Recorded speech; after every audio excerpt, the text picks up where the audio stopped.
Oi meninos! Na última aula a gente falou um pouco sobre a Alta Idade Média, sobre o feudalismo e hoje a gente vai falar um pouco sobre o Renascimento Cultural e sobre a Reforma Protestante. O Renascimento Cultural foi um movimento artístico e intelectual que ocorreu entre o século XIV e o século XVI. Ele vai representar a nova forma de mundo, né, e a nova forma de pensamento da Europa após o desenvolvimento comercial e urbano que foi iniciado ali no final da Idade Média, né?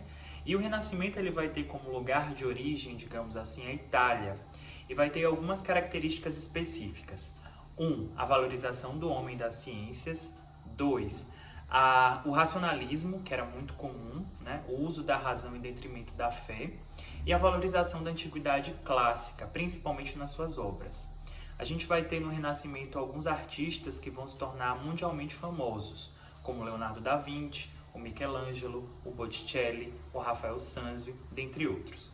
Mas o que é que tem a ver o Renascimento cultural com a Reforma Protestante, por exemplo? Depois de um tempo, esse renascimento ele foi tomando novos ares e da Itália ele foi migrando para outras áreas da Europa, né? Outros países da Europa. E a gente vai ter a difusão desse pensamento renascentista em diversos lugares.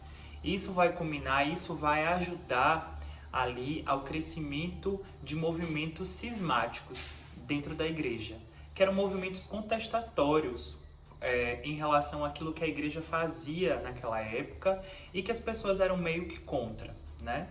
Aí a gente tem, no século XVI, o movimento conhecido como Reforma Protestante.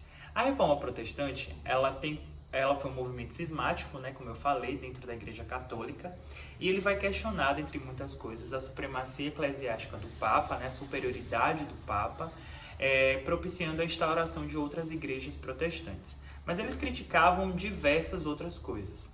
A primeira eram os erros do clero. Então, assim, existia um despreparo do exercício dos sacerdotes, existia uma corrupção muito grande dentro do clero católico daquela época, existia a venda de relíquias sagradas, muitas delas não eram sagradas, né? Então eles pegavam ali determinados objetos e vendiam esses objetos aos fiéis como se fossem objetos sagrados.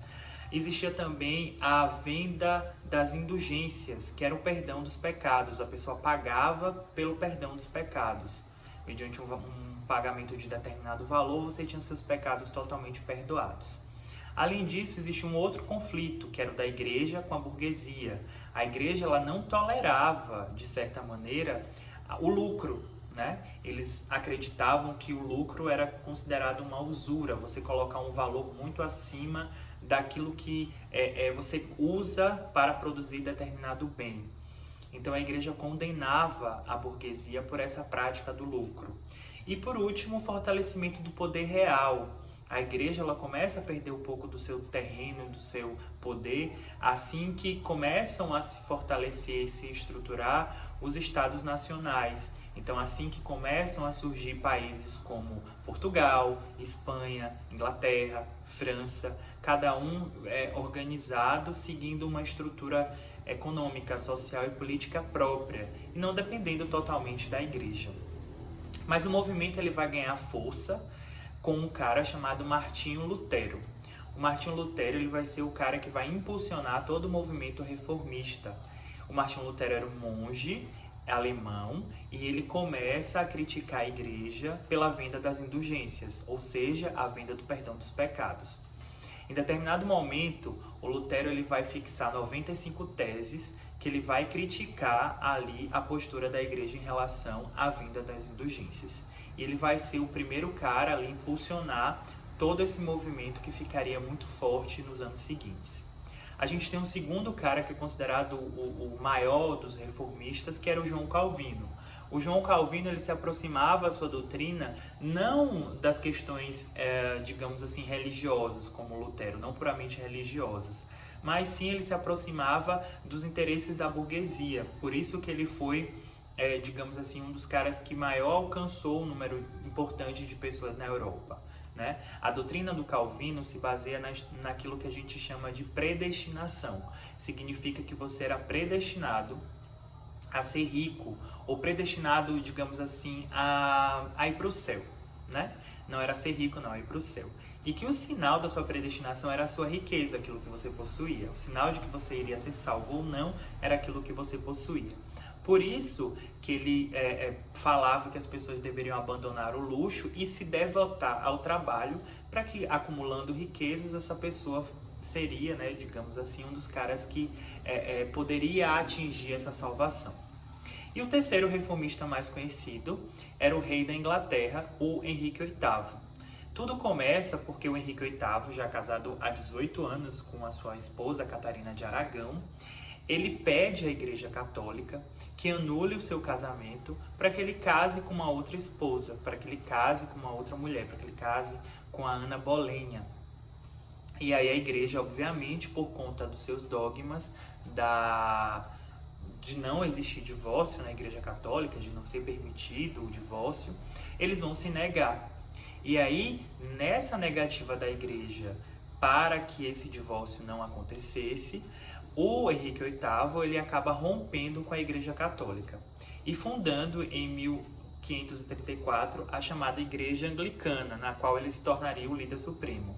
Além disso, ele vai confiscar terras da Igreja Católica, terras que pertenciam à Igreja Católica, e vai extinguir todos os mosteiros que existiam na Europa. Com o crescimento desses movimentos,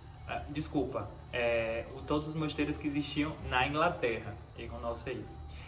Com toda essa situação, que vai cada vez mais crescendo em toda a Europa, a Igreja ela traz ali uma resposta imediata, que ficou conhecida como Contra-Reforma ou Reforma Católica.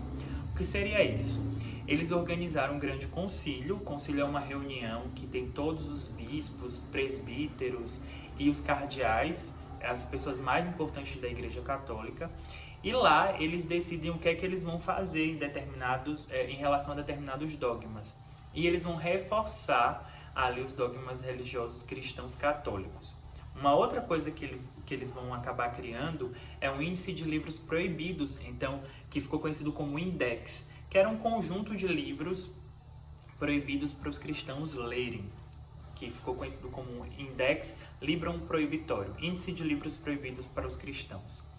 Além do mais, eles vão reativar o que já tinha sido meio que desativado há alguns anos, que era o Tribunal da Santa Inquisição, que julgava crimes de pessoas que eram consideradas hereges, pessoas que eram contrárias à doutrina da Igreja ou que perseguiam, de certa maneira, a Igreja Católica.